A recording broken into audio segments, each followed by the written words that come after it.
retour sur le plateau matinal Allô Sénégal. J'espère que vous passez d'excellents moments sur nos antennes, amis téléspectateurs. ma dalal Kajoor mu ngi ci plateau bi Kajoor maa ngi lay nuyu dalal ak jàmm. maa ngi lay fay incha allah Fatou sant ko bu baax moom la ñu fekkee comme d'habitude rek di ko ñaan ñu yeggali bis bi ak suñu sago du nuyu Pape Malick ak invité bi fii am waaye du nuyu itam ki ñuy teg dalal ak jàmm Pape Malick. Aïcha maa ngi lay nuyu maa ngi nuyuwaat ñëpp ñu doon seetaan depuis ce matin di nuyuwaat ko si Kajoor Cissé di nuyu aussi tamit suñu invité bi ñu si tey. dal leen ak jàmm ci invité bi sax la ñuy ñëw mu ngi ci plateau bi ak ñun kooku nag mooy Jean Ndiago nekk artiste musicien ñu ngi leen nuyu di la ziar c'est un plaisir. maa ngi lay fay Aïcha et di leen remercier surtout ci invitation di nuyu téléspectateurs du 7TV yëpp di kontaan vraiment ci invitation bi. le plaisir est partagé tey Allô Sénégal dafa jël beneen tournure duñu waxtaanee actualité mais dañu invité tey un artiste musicien. xam ngeen ni ko ñu ngi waajal li nga xamante ni mooy la 137e édition pèlerinage Popenguine ñu ngi koy waajal nga génne nag clip bu bees mooy clip bi ñu seetaan ni mu neex trop nice aussi am ambiance man ku ma xam-xam ne dama bëgg ambiance macha allah alors naka ngay waajalee li nga xamante ni moo di pèlerinage bi. waaw comme d'habitude rek parce que. ñun dañ Marie la ñu am maman Marie mooy yaayu Insa yaayu Yeesu moom la ñu am et édition yi chaque année dañ koy màggal et moom mooy opportunité jeunes catholiques yi yëpp chrétiens yi mën a daje fële ci pèlerinage bi mën ko ñaan pour mu yokk ñu yiw et que grâce yi aussi yàlla yokk ñu ay barke. macha allah alors clip bi nga génnee ko fan yii nii. ci période bi. dëgg la en fait c'est dëgg la moom moo waral sax ñu génnee ko et que. ñuy def tout pour mën ko promouvoir parce que ñu ngi ci mouvance pèlerinage bi. moo taxoon ma ne damay xaar ba période bi et c'est le bon moment pour ñu mën ko génne. ma ne comme que 7TV sama télé la fii laay njëkk jaar présenté ko téléspectateurs yi. macha allah Kajoor. paroles yi lan la on voit qu'il y a de l'ambiance Aïssa mi ngi koy wax léegi mais ci biir ambiance boobu aussi bon dans l'illustration des trucs il y a le chapelet c'est-à-dire ban message nga doon bëgg a jàllale à travers li nga xam ne moom mooy Marie tey ma wéyal bi nga. waaw dëgg la comme ni ñuy waxee rek comme ni ñu ko waxee ci alxuraan ak ci bible bi dañu ne yàlla dafa ne ci honorera ba mu paree ci moom rek tu adoreras Dieu seul plus que tout dafa dem direct ci waajur ci honoreras ton père et ta mère te waajur dafa sax lool ci doom ndem yaay suñu yonent la ma daan ne pourquoi pas ñu sargal ko ñu màggal ko parce que kemtaan bu Yeesu njëkk a def moom moo tax mu def ko te yàlla du def lenn ci nen moom waxtoom ba mu jotulee moom moo dem ñaan ko daal di ne ñii de soxla nañ vin ba mu ko waxee mu daal di ko ne yaay booy xanaa xamoon ni sama waxtu jotul léegi ci barke boobu nag ñun dañoo gëm ne saa ñu ko ñaanee moom ñaan bi war nañu ko mën a jottali Yeesu pour ñaan bi gën a mën a gaaw en fait bu ma soxlaa dara ci sama waajur wala ma soxla dara ci yaay Aïcha wala papam mën naa jaar ci yaay Aïcha wala ma soxla ko ci Aïcha wala ci papay Aïcha mën naa jaar ci yaay Aïcha parce que cofeel ju Aïcha am ci yaayam moom mooy tax ñaan bi gën a mën a gaaw parce que yaay ju waxee rek yaay doom ji mën na xool am yërmande tuuti daaneel xaar ma def ko loolu moo waral ñu génnee woy bi et que aussi ñu màggal Marie parce que voilà yaayu yonent la te dañoo am cofeel ju rëy ci moom en fait c'est ça. macha allah. bon man am naa mbégte aussi tamit comme ñëpp parce que c'est toujours un plaisir de recevoir des artistes. Merci. Ce qui est rare sur ce plateau et puis surtout un jeune. Merci. Comme yow donc félicitations ak encouragement rek laa si wax. dégg naa la peut-être sama première question ci loolu la bon quand on vous entend on voit que bon. am nga diine et puis sa musique bi dafay orienté aussi spiritualité boobu bu ma la déggee daf may renvoyer directement sax si musique gospel nga xam ne boo Kajoor Cissé boo xam bu baax. est-ce que jàppaloo ni par exemple musicien boo xamante ne dafa bëgg def carrière surtout aujourd'hui nga xamante ne bon l'ouverture ça prime pour que nga def boo tënkoo rek ci bon Sénégal sonorité locale yi. Bon c'est un peu limité et tout donc tu as besoin voilà de s'ouvrir et puis mën a vulgariser sa musique am public bu gën a large est-ce que jàppoo ni par exemple limite la ci bu fekkee da nga jël sa musique tourner ko rek ci côté spiritualité. waaw dëgg la au fait man dama naan man serviteur la en fait dañu ne am na ñoo xam ne ñu ngi ci domaine chant man dama naan ku nit koo xamante ne damay servir je suis un serviteur et dama naan yàlla diine bu nekk moom moo xam lu tax mu sàkk ko. Je suis pas là pour dire tel diine moo gën wala musulman bi d'autant plus que man sama famille sax am na musulman dañuy tabaski. Voilà je pense que fi Sénégal loolu bëri na fi en fait famille yoo xam ne day am musulman je suis pas seulement dans la musique spirituelle. Voilà man je peut-être amaguñu chance def plateau fii je fais énormément de choses. am naa chance su def ay festival voyagé na et. da ngay toucher yeneen thèmes. yeneen mais des paroles de sagesse. yoo xamante ne vraiment day conscientiser. qui n'ont rien à voir avec les choses du monde ay kaa ñu foo wala kii. mais ce sont des paroles de sagesse lépp lu ñuy wax nag dañ koy gëstu bu baax il faut que paroles yi mu mën a impacter mu mën a soppi nit wala mu mën a def dara ci nit.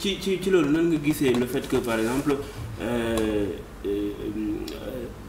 La plupart par exemple des chanteurs ñoom dañuy jouer beaucoup plus ci lu nga xam ne mooy aspect commercial. C'est ça. Au détriment de l'importance des paroles. C'est ça. Wala par exemple yaa ngi wax affaire religion loolu c'est important tamit nit yi ñu aar leen comme avant ñu leen chanteurs yi fi nekkoon ni ñu doon def nan ko jauger loolu le fait que par exemple nga gis ne bon les gens léegi suñuy way daanaka bon paroles yi c'est à désirer quoi. C'est ça. C'est vrai musique léegi la musique dafa toll foo xamante ne il faut qu'elle soit commerciale comme ni nga ko waxee loolu moom moo tax ma gën a réfléchir musique bi et par le biais de ñoom Mermoz ce sont de grands musiciens ñooy accompagner les plus grands GS ñoom laa liggéeyal morceau bi. Au fait j'ai beaucoup pensé j'ai beaucoup réfléchi au style musical il faut que mu mën a toucher képp koo xamante ne même bu ngeen bokkul diine sax mu mën ko toucher musicalement et paroles yi aussi mu mën a ñëpp mën ci gis seen bopp pas ma daal ne dama koy féetale sama diine rek parce que ñun Mariama ñun ñëpp a ko bokk du man rek yaayu Insa la Insa diine beneen diine reconnaître na ko comme yonent même bu dul ñun catholique yi. Voilà loolu moo tax ma ne musique bi il faut que ça soit une musique vraiment commerciale boo xamante ni tubaab bi bu ko déggee dina ci gis boppam wolof bi wala keneen ak keneen ku ko dégg bañ naa ko ba mu koy def dama ko dégluloo samay xarit tubaab et cetera dégluloo ko ay musulman koo xamante ne bokkuñu ci et vraiment voilà je bénis Dieu pour ça. man foofu laa bëggoon ñëw ak yow sax ci touche musicale bi parce que dama seetaan nañu clip bi tout à l'heure gis naa ni am na innovation une grande innovation parce que quand on parle de Maria wala boog de Jésus la plupart du temps ay louange lay nekk wala ay adoration mais fii am na benn style de musique bu nga xamante ni am na ambiance c'est ça am na fecc gis naa xale yi naan ni donc man aspect boobu touché dama mu mel ni innovation la quand même par rapport ak musique bi nga xamante ni d'habitude moom la ñuy def ci spiritualité bi c'est ça loolu la en fait man dama naan en fait boo dégloo évangile bi bu baax da naan aller au milieu des loups yàlla Yeesu dafa ne je ne suis pas là pour les bien portants ni pour les justes je suis là pour les malades et les pécheurs boo bëggee soppi koo xamante ni toxkatu bon la wala nekk ci mbedd mi il faut nga ànd ak moom ci biir réalité nga mën ko ci génnee maanaam le style musical il faut mu ñëw mu adapté wu ak la nouvelle génération pour nga mën a conscientiser nit ñi à travers style musical bi dinañ déglu dina leen laal bu dee paroles yi neex na leen mais musicalement aussi ils auront envie voilà le fond musical c'est important musicalement ils auront envie d'écouter la musique de la réécouter etc. Et quand on parle de l'artiste Jean Ndiago boo ñu doon wax tey sa carrière lan la pour ñi nga xamante ni xamuñu la c'est la première fois ñu lay découvrir. waaw man je pense dama doon jàng après ma bokk chorale c'était vers les années 2000 je pense ou bien un peu avant ma dem dugg chorale comme église yi. Voilà ba ma duggee chorale j'ai été passionné parce que man je suis quelqu'un de curieux damay gis je voyais les chiffres ci musique les notes après su ma gisee nit ki di woy nii di woy di jàngale ay voix harmoniquement muy neex ma daane ni attends ki lu muy def nii war naa ko mën a man noonu la j'aime relever les défis ma daane lu muy def nii c'est pas bu ko mënee rek ak ñeneen mën ko war naa ko mën et c'est ce qui m'a passionné à apprendre la musique et j'ai eu à faire des formations ci laa defee musique après musique nag dem ba adopté ma jàpp ma voilà et je me suis voué vraiment à la musique et lu may wax rek moom mooy c'est essayer de faire loo xamante ni vraiment soo jógee 1 fexeel ba yegg 2 mais nga bañ a yegg 1 nga bañ a des 1 en fait. sa source d'inspiration lan la parce que bëri artiste bu nekk dafa am source d'inspiration wala ñi nga xam ne peut-être ñoom ñoo koy influencer si ses thèmes wala son style de musique ak yooyu souvent dañu la gis même dans ton discours il y a benn degré de spiritualité boo xam ne parce que en seulement une dizaine de speech convoqué nga la Bible au moins 3 fois donc est-ce que Bible bi dafa am dafa bokk ci say source d'inspiration maanaam si say écrit am na une bonne partie boo xam ne da nga koy tirer de la Bible pour ne serait-ce que mu façonner sa carrière. dëgg la mën naa wax ci Bible bi comme ci alxuraan bi parce que je pense que baatu yàlla na te nit boo déggee parole de sagesse jarul ñuy naan yàlla bi wala diine bi wala kii parce qu'on ne parle plus de religion là-bas parce que baatu wu sell damay déglu ay sëriñ man quand j'étais jeune kër sëñ Mansour si fa laa doon toog parce qu'il aimait beaucoup les enfants dañ doon toog ñuy defaral laax ñuy lekk on aimait ça et les paroles que yu mu ñu doon jox c'était des paroles de sagesse je pense que éducation là aussi et je suis béni d'avoir des parents yoo xam ne vraiment dóor nañu ba sonn waaye mais on sait le résultat parce que jàngal nañu lu bëri am na loo xam ne war nañ ko mën a wax loo xam ne war nañ ko mën a éviter parce que suñu image aussi c'est important surtout artistiquement. Bon moi je trouve très gentil quoi hein, parce que d'habitude musique ban façon musique bi ngay def nu mu tudd genre bi. bon man comme li ñuy wax rek man musique laay def su ma nee damay limité wu soo ñëwee samay soirée tu vas voir du tout. waaw mbalax di nga gis salsa di nga gis jazz bon pas jazz. mais loolu c'est une bonne chose le fait que nga damay musique mais kenn mënu la féete la fenn. ah si je pense que waaw. mën nga def jazz mën a def. si. mais loolu du embrouiller nit yi wala. non je ne pense pas en fait man j'ai un style propre man su may def benn affaire. en fait j'ai une touche personnelle. ku ko déglu rek di nga xam ne ñu ma tàmm suivre en fait dinañu xam ne man la. waaw mais fu ma waxee loolu moom mooy par exemple aujourd'hui y a une jeune génération man foofu laa lay classer y a une jeune génération de musiciens et puis jeune génération dañu leen gis ñuy def ay TikTok en fait fun quoi. c'est ça. mais yow dañu la gis waaye Bible Coran c'est bien ah. xam nga spiritualité.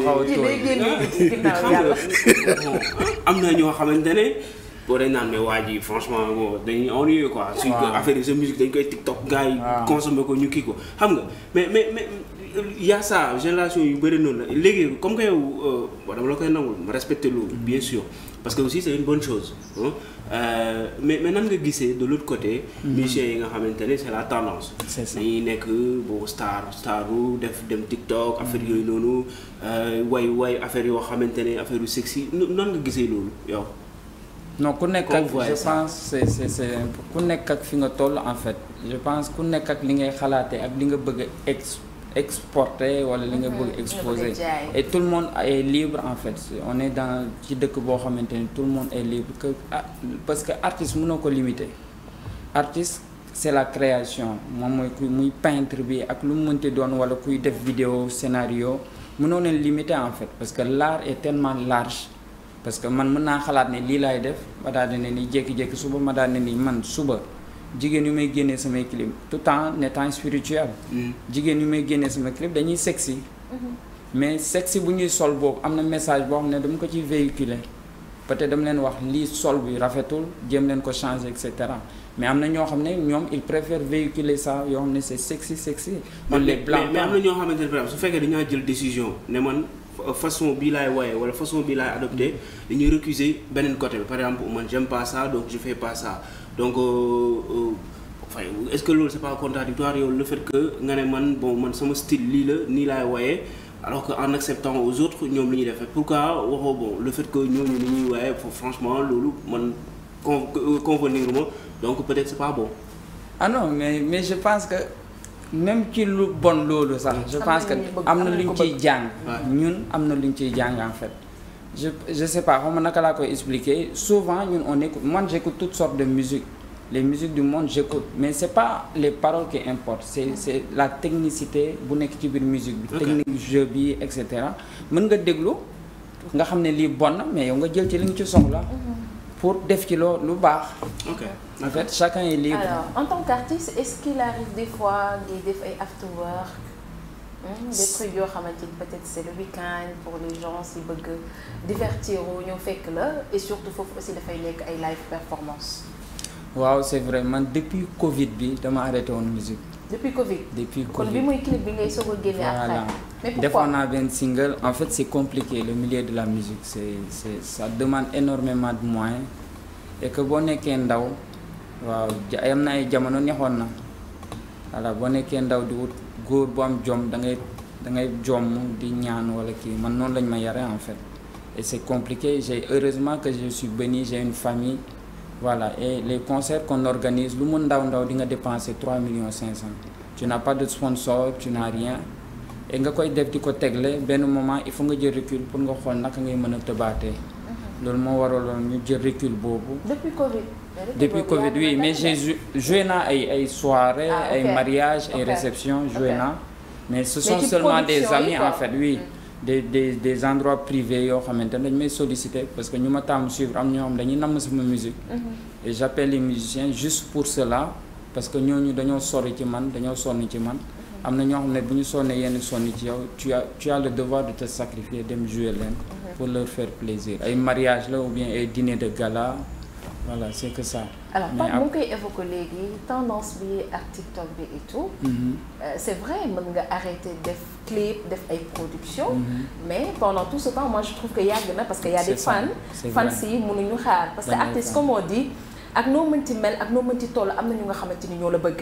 Par exemple aujourd'hui mën nga bañ a def ay production. lu mel ni clip wala single wala ay featuring et tout mais aujourd'hui avec TikTok avec les lives sur Instagram Facebook. mën nga continuer di def sa musique di bégal say fans. c'est vrai man TikTok est-ce que bu mu ko commencé yàgg na juste.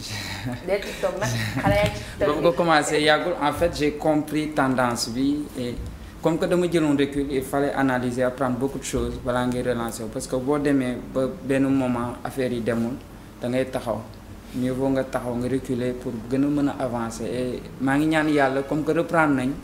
voilà fu ñuy dégg ñu mag ñi. ñu mag a mag ñi su ma fiy dellusiwaat mu doon plateau boo xam ne live la voilà ñu dégg ma ci tour ñooñu incha allah. macha allah alors ñu def dernier tour de table parce que bëgg naa wës tegalaat ñu clip bi. léegi ndax ma fecc ko waaw ñu fecc ko nga woyaale ko ci suuf. amiin.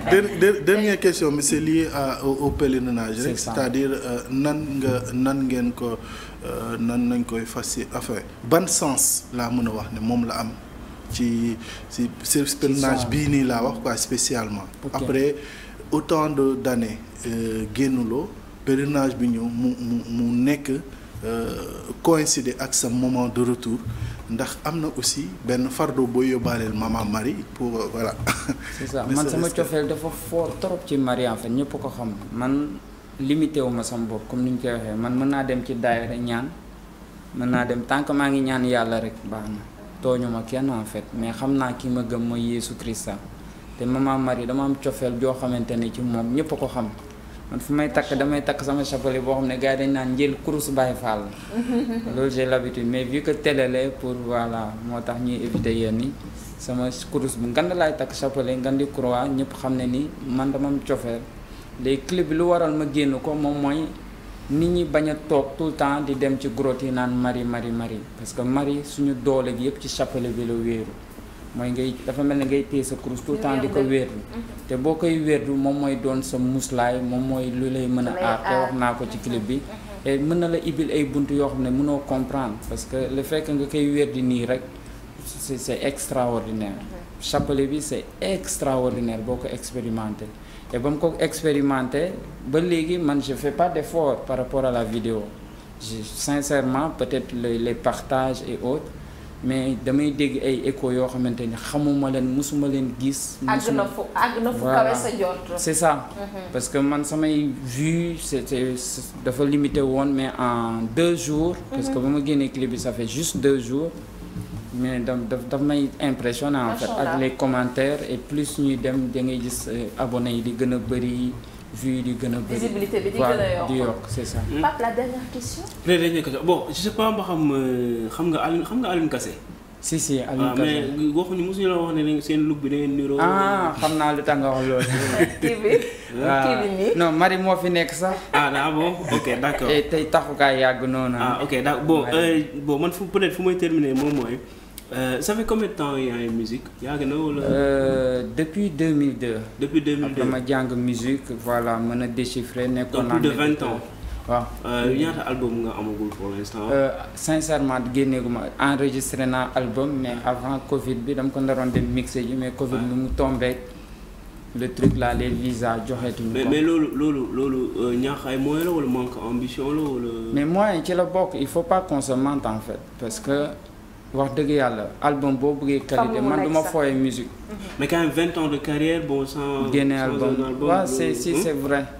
mais dama naan lu jot rek day yomb puisque je suis encore jeune je pense que je peux faire énormément de choses j'ai composé énormément de choses te ñu may liggéeyal ce sont de grands musiciens ñoom ñooy liggéey ak ñoom Akathie ñoom Viviane ñoom ñooy tëggal kii ñoom ñoo may di jouer en fait. yow da ngay def instrument da nga leen di defal instrumentiste nga à côté wala. oui je suis un instrumentiste. da nga leen di mais loolu est-ce que du da nga leen di defal ay kii. par exemple non ñoom laay liggéeyal. ñoom ñoo may mais est-ce que loolu du la parce que la plupart am na artistes yoo xam ne ñi am talent souvent.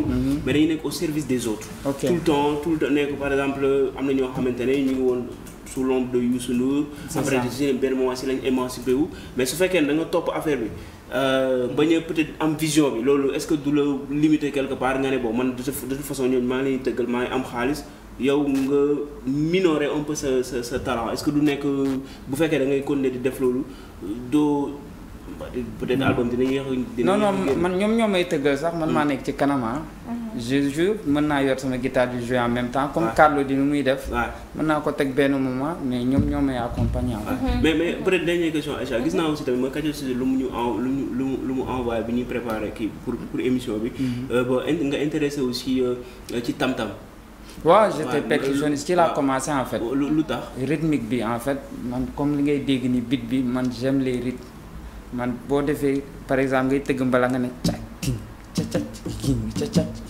loolu dama koy mën naa ko dëpp def ci leneen mu am genre salsa ci biir nga sentir ci salsa ak mbalaam ok man j'aime tout ce qui est voilà enrichir wala touche beneen touche c'est ça machallah en tout cas ça a été un plaisir Pape li mu wax nag dafa am solo et ça je pense que artistes yu bëri daf leen di daal c'est-à-dire les artistes sont beaucoup plus dans les sorties de clips single EP featuring te duñu xalaat def album mais album organisation la rek organisation la projet la c'est-à-dire projet la boo xamante ni da nga ciy sëgg ne fii ak 1 an wala fii ak 2 ans bëgg naa génne album bu nga xamante ni def na tant de titres maintenant organisation boobu fekkee defoo ko ci sa carrière mën nga def 30 ans de carrière doo def album mais c'est bien quand même nga organiser sa carrière di def ay album di def ay EP ay extended play di ànd ak ay artistes def ay featuring est-ce que def nga ay featuring ak ay artistes en live mais pas featuring j'ai déjà enregistré l'album voilà man dama ne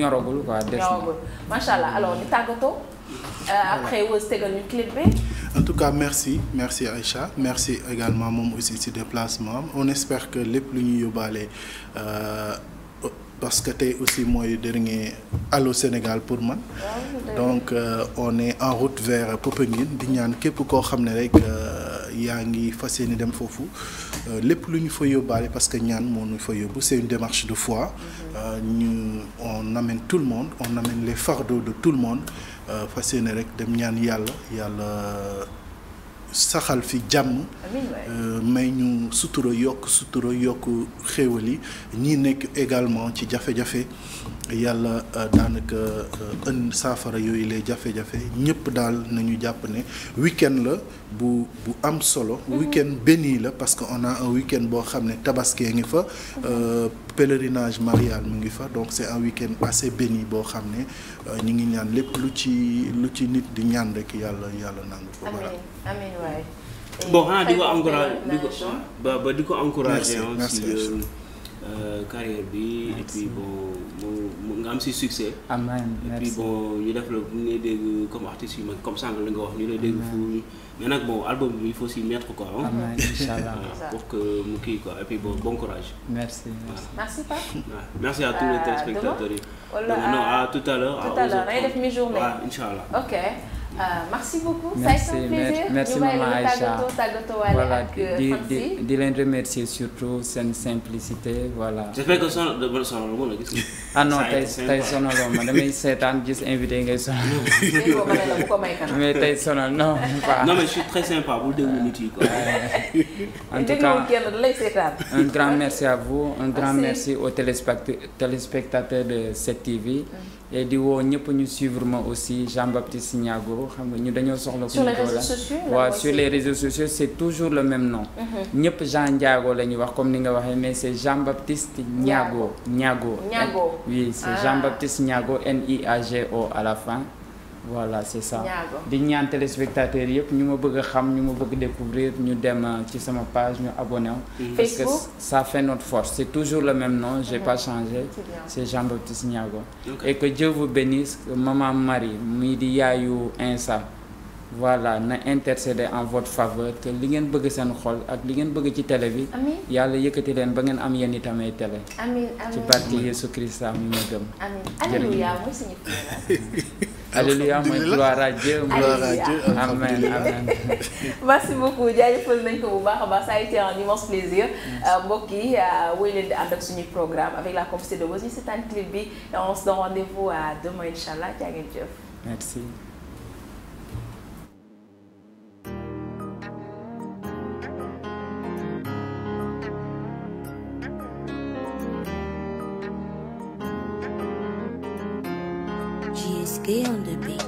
dama la sopp dama la fonk dama la bëgg lingeeru lingeer tey jii yaay dina la topp dina la jàpp gën la gëm yaa gën ci jigéen oye saa yu ma déggee lu neex ci yow mari sama xol fe sa bànneex bilaay mari ku fi dégg lu neex ci sa yaay dangay bëgg soo bëggee mu gaaw doom ji jëf jaral ci yaay ji yow Maria ma yaay salve Regina, yo Maria, Maya, salve Regina. Hey, na la wayal Maria, na la fajal Maria, na la wayal Maria, na la fajal Maria. Hey, na la wayal Maria, na la fajal Maria, na la wayal Maria.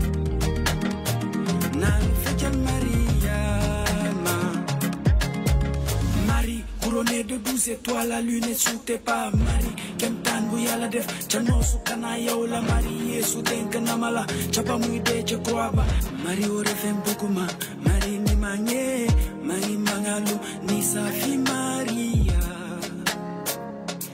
Jayate mito ni mani Marie. Yo Maria, Maya, salve Regina. Yo Maria, Maya, salve Regina. Tena la wayal Maria.